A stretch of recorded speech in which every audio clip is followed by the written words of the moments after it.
So let's do an example. We're going to work with this elementary lesson on sequencing events. And as you can see right here, this is an actual lesson that was taken from a third grade language arts Basil Reader series. Um, the story doesn't matter, so what story that this was taken from, although I believe the story was called Chicken Sunday.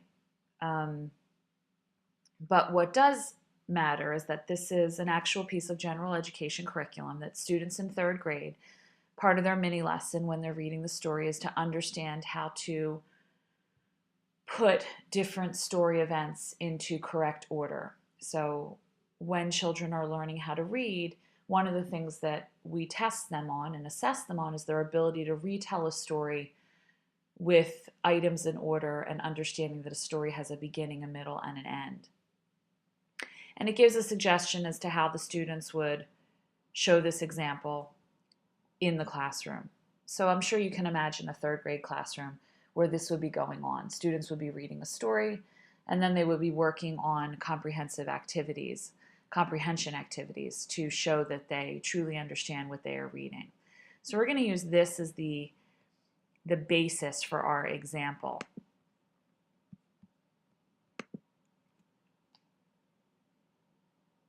And then who's in the classroom?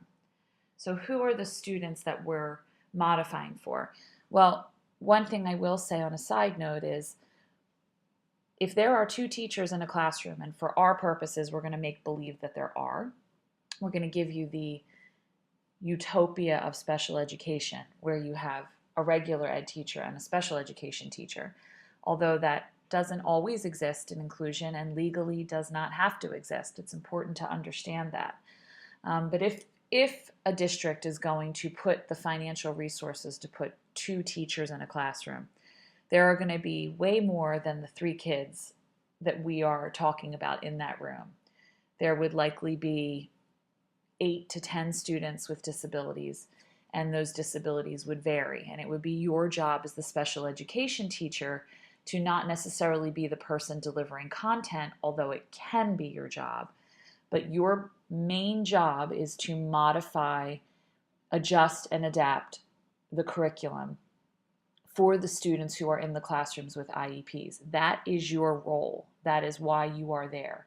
If in turn teaching content is a part of that, as long as your regular ed co-part or co-partner is then taking over the role of adjusting, modifying, and changing curriculum to meet the needs of students, then all is good.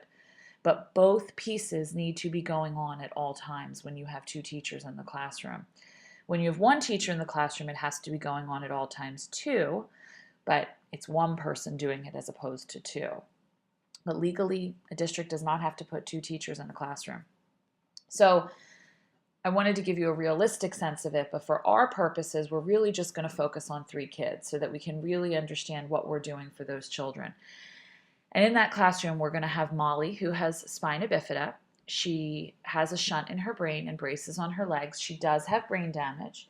She is highly verbal, and she is reading at a 1st grade level. She is performing math at a 2nd grade level.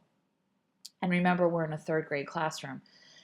She elopes, which means she can leave a situation without letting people know. She exits a situation to get out of something. And this can be a very dangerous behavior because if children are leaving a room, as you can well imagine, when somebody's not with them, it can be a highly dangerous situation. She has attention-seeking behaviors. She calls out. She immediately feels as though she can't do something, so she's always asking for help, even when she doesn't need it. And she does have toileting issues, so she can use the bathroom and toilet herself, but she requires prompts to do so. You have Amanda. Amanda has Down syndrome and is intellectually disabled. She has a tongue thrust, so her tongue protrudes from her mouth. It allows her to, she's absolutely verbal, but because of the tongue thrust, she's very difficult to understand at times. She has word retrieval issues, so She knows what she wants to say, but she can't find the right words to express her feelings. She is reading at a pre-K level and math at a pre-K level. She is in a functional curriculum. And as stated previously, it means that she's a PASA kid, which means she is not there to master the general education curriculum. She is there for exposure and there to work on her particular goals. She has inappropriate touching, so sometimes she wants to hug people or lean up against people when she should be using appropriate space in a classroom. She can fall asleep at times, and she's not age appropriate with her socialization and behavior. So she's highly social, but the things that she's interested in are more in lines with what perhaps a student in kindergarten may be interested in.